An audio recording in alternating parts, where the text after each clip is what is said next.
ஓம் நம சிவாய நமக. தென்னாடுடைய சிவனே போற்றி, எந்நாட்டவர்க்கும் இறைவா போற்றி. எப்பொழுதுமே பார்த்திங்கன்னா நம்மளுடைய வீட்டில் நம்மளுடைய குடும்பத்தார்கள், நம்மளுடைய அதாவது வீட்டில் அம்மா அப்பா, பிள்ளைகள், கணவன் மனைவிமார்கள் இப்படி இருப்பாங்க. இவர்களை தவிர்த்து பார்த்திங்கன்னா நம்மளுடைய உறவினர்கள், நண்பர்கள் இப்படி யாராக இருந்தாலுமே அவர்கள் நம்ம வீட்டிற்குள்ளே வந்தாலும் சரி, இந்த மாதிரியான விஷயங்களை நம்ம பகிர்ந்து கொள்ளக்கூடாது, காட்டக்கூடாது அப்படிங்கிற ஒரு நியதி உண்டு. அது எதற்காகனா, நமக்கு இவ்வாறு நம்ம கள்ளக்கபடம் இல்லாமல் சில பேர் பார்த்திங்கன்னா மற்றவர்களிடம் பழகுவார்கள். எதை அடுத்தவர்களிடம் சொல்லுவது, எதை அடுத்தவர்களிடம் சொல்லக்கூடாது என்று தெரியாமலே சொல்லிவிடுவார்கள். எந்த பொருளை அடுத்தவர்களுக்கு காட்டுவது, எதை அடுத்தவர்களுக்கு காட்டக்கூடாது என்ற அடிப்படையான பக்குவம் கூட பார்த்திங்கன்னா சிலருக்கு இருக்காது. அவர்களை குத்தம் குறை நம்ம சொல்ல முடியாது. ஏன்னா அவர்களுடைய அந்த வெகுளித்தனமான குணம் அப்படி அவர்களை வைத்திருக்கும். ஆனால் சில விஷயங்களில் சில நாசுக்கான மறைவு இருக்கத்தான் செய்யும்.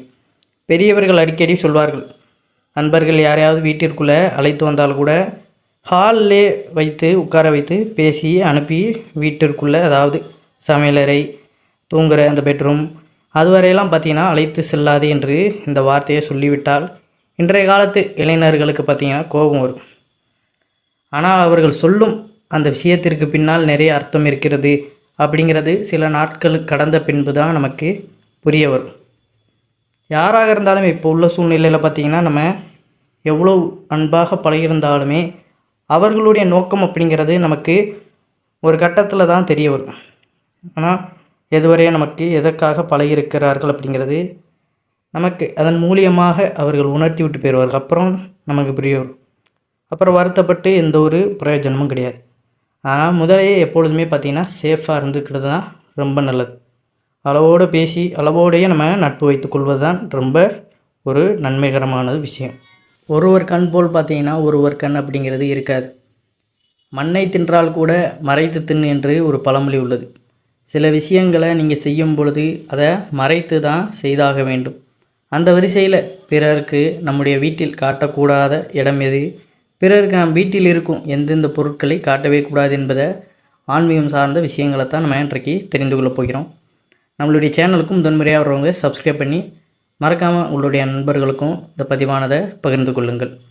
நம்முடைய சந்தோஷம் எதுவாக இருந்தாலும் அதை வெகுளித்தனமாக அடுத்தவர்களிடம் பகிர்ந்து கொள்ளக்கூடாது. நமக்கு கணவர் ஆசையாக வாங்கி கொடுத்த பொருள், அல்லது நாம் நம் பிள்ளைகளுக்கு வாங்கி கொடுத்த பொருள், அல்லது நம்முடைய அம்மா அப்பா நமக்காக வாங்கி கொடுத்த ஆடம்பர பொருட்கள் என்று தங்கம், வெள்ளி, விலை உயர்ந்த ஆடைகள் இருக்கும் அல்லவா? எதையுமே பார்த்திங்கன்னா நம்ம மொத்தமாக அப்படியே காட்டி பெருமைப்பட்டு கொள்ளக்கூடாது. இது எல்லாமே ஒருவித கண்திஷ்டியும் மற்றவர்களுடைய அந்த பொறாமை பார்வை நம்மளை தாக்கும் அப்படிங்கிறது தான். அதனால் எதையுமே நம்ம பார்க்குறோம், நம்ம குடும்பத்தார்கள் வாங்கி கொடுக்குறாங்க, அவங்களோட நம்ம சந்தோஷமாக இருக்கிறோம். அதை நம்ம வெளியே போட்டு போகிறோம்னா அதையும் நம்ம பெருமைக்கென்று சொல்லக்கூடாது. இந்த மாதிரி இப்படி வாங்கினோம், இவ்வளோ காசு கொடுத்து வாங்கினோம், அந்த தற்பெருமை அப்படிங்கிறது நமக்குள்ளே ஏற்பட்டு விட்டாலே நமக்கு அது ஒரு அழிவு தான். வீட்டில் நம்மளுடைய குழந்தைகள் நன்றாக படித்து அழகான கையெழுத்துடன் நோட்டு புத்தகங்களை வைத்திருந்தால் அதை கொண்டு போய் பார்த்திங்கன்னா மற்ற பிள்ளைகளின் அம்மாவிடமோ அல்லது தெரிந்தவர்களிடமோ உங்கள் பிள்ளை படிப்பை பற்றி உயர்த்தி பேசவே கூடாது. யாராவது கேட்டு தெரிஞ்சுக்கிறது வேறு. பையன் என்ன படிக்கிறான், என்ன வேலையில் இருக்கான் அப்படிங்கிறது கேட்டு தெரிஞ்சு கொள்வது வேறு. அப்பையுமே பார்த்திங்கன்னா நம்ம சுருக்கமாக சொல்லி முடிச்சிடணும். என் பையன் அங்கே வேலை வைக்கிறான், இப்படி இருக்கான், அப்படி இருக்கான்ட்டு நம்ம பெருமைக்குன்னு எதுவுமே கூறும் பொழுது அது நமக்கு துன்பத்தை தான் விளைவிக்கும். ஆனால் இந்த ஒரு விஷயத்தையும் நம்ம இன்றைக்கும் தெரிந்து கொள்ள வேண்டும். உங்கள் குழந்தைகள் நன்றாக படித்தாலும் சரி, நன்றாக படிக்கவில்லைனாலும் சரி, அதை அடுத்தவர்களிடம் சுட்டி காட்டியும் சரி பெருமைக்காகவும் நம்ம ஒருபோதும் பேசக்கூடாது. நீங்கள் சேமித்து வைக்கின்ற சேமிப்பு உண்டியல், பணம், இவைகளை பற்றியும் அடுத்தவர்களிடம் நம்ம பேசக்கூடாது. உங்களுடைய சேமிப்பு தொகை எவ்வளவு என்பது அடுத்தவர்களுக்கு ஒருபோதும் தெரியவே கூடாது. அது எதிர்காலத்தில் நமக்கு பெரிய பிரச்சனைகளை கொண்டு வந்து சேர்க்கும். கண்திருஷ்டி படுவது ஒரு பக்கம் இருந்தாலும் பலதரப்பட்ட பிரச்சனைகள் இருந்து நாம் தப்பிக்க பணம் சம்பந்தப்பட்ட விஷயத்தை பலரோடு பகிர்ந்து கொள்ளக்கூடாது. நம்ம சேமிக்கின்ற பணம் நம்ம வீட்டில் இருக்கிறது எதுவாக இருந்தாலுமே அது நம்ம வீட்டில் உள்ள நபர்களோடு பேசி கலந்து கொள்வது வேறு. மற்றவர்களிடம் நம்ம பேசும் பொழுது அவர்கள் எந்த சூழ்நிலையில் இருப்பார்கள் அப்படிங்கிறது தெரியாது. அப்போ அந்த இடத்துல கூட சில அசம்பாவிதங்கள், நம்ம கூடயே நல்லா பழகுனவங்க சில தவறான செயல்களில் நம்ம கூறுகின்ற அந்த வார்த்தைகளால் ஏற்படக்கூடும். அதனால் அதையும் ஜாக்கிரதமாக நம்ம பேசி கையாளுவது மிகவும் சிறப்பு. அதே போல் இப்போ சமையலறையில் நம்ம கிலோ கணக்கில் வாங்கி வைத்திருக்கும் மளிகை சாமான்களை அப்படியே பார்த்திங்கன்னா அடுத்தவர்கள் கண்படும்படி வைக்கவே கூடாது.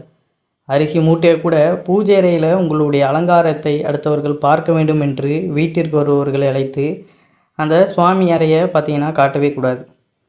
பூஜை நேரத்தை தவிர மற்ற நேரம் பூராமே பார்த்திங்கன்னா திரை போட்டு நம்ம பூஜை அறையை மூடி வைப்பது தான் சிறப்பு. அதை விட்டுட்டு எப்பொழுதுமே பார்த்திங்கன்னா அதாவது நம்ம இப்படி செட் பண்ணி வச்சுருக்கோம் அப்படின்னு அதை மற்றவங்க வந்து பார்த்து அதை என்னென்னு கேட்கணும் அப்படிங்கிறதுக்காக நம்ம அதை இப்படி காமிக்கக்கூடாது. எல்லா வகையிலேயுமே நமக்கு அது ஒரு எதிர்வினையைத்தான் கிளப்பும் அப்படிங்கிறத புரிந்து கொள்ளணும். குறிப்பாக பார்த்திங்கன்னா பெட்ரூம், தூங்குகிற அறையை பார்த்திங்கன்னா கணவன் மனைவி படுத்து தூங்கக்கூடிய மெத்தை, பாய், தலையணி இவைகளை வெளியிலிருந்து வரும் நபர்களும் பயன்படுத்தவே கூடாது. அந்தந்த ரூமில் அதற்கென்று பார்த்திங்கன்னா நீங்கள் தனியாக வாங்கி வச்சுக்கலாம், மற்றவங்க நிறைய பேர் வராங்கன்னா அவங்களுக்கு கொடுக்குறதுக்கு.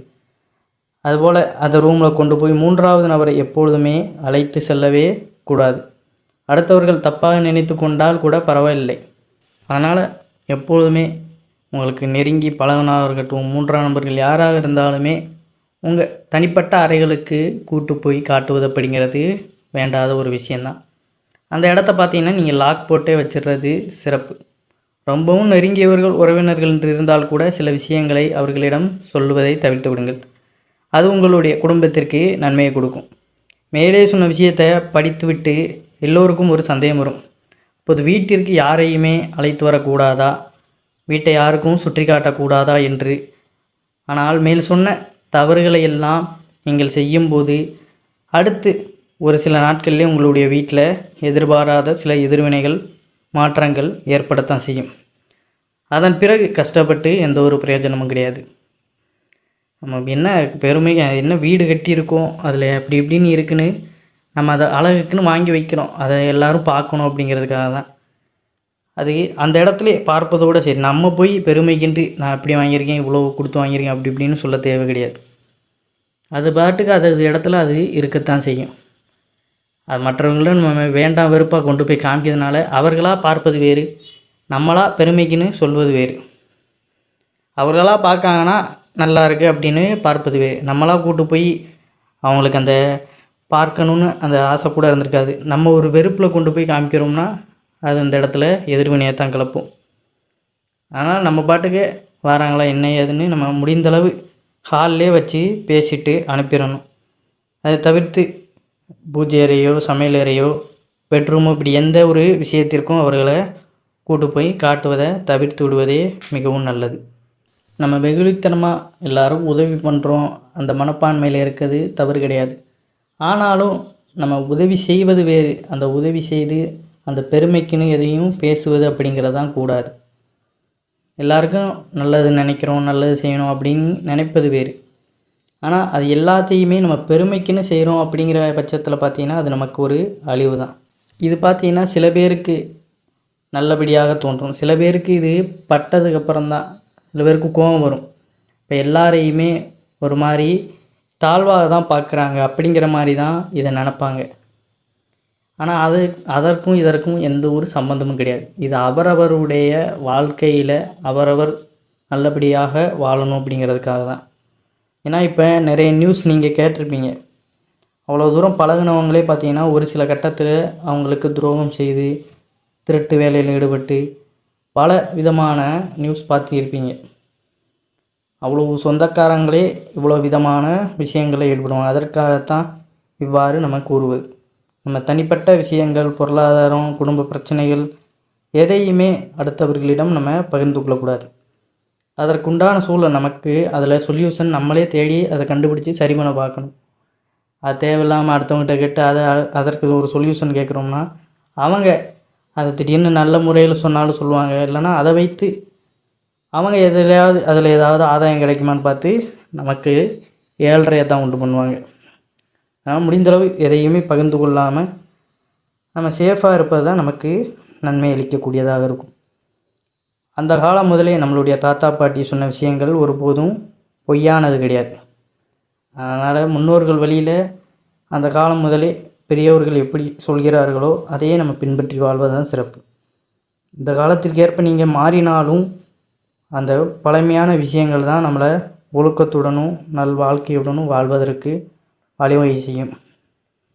இல்லை சில பேருக்கு அதை பட்டதுக்கப்புறம் தான் புத்தி வரும்னா அவர்கள் இஷ்டம் போல தான் தெரிவார்கள். அதனால் அதற்கு முன்னாடியே ஜாக்கிரதையாக இருக்கணும்னா இவ்வாறான விஷயங்களை யாருக்கும் தெரியப்படுத்தாமல் குறைந்த நம்ம லிமிட்டோடையே இருந்து கொள்வது தான் நல்லது.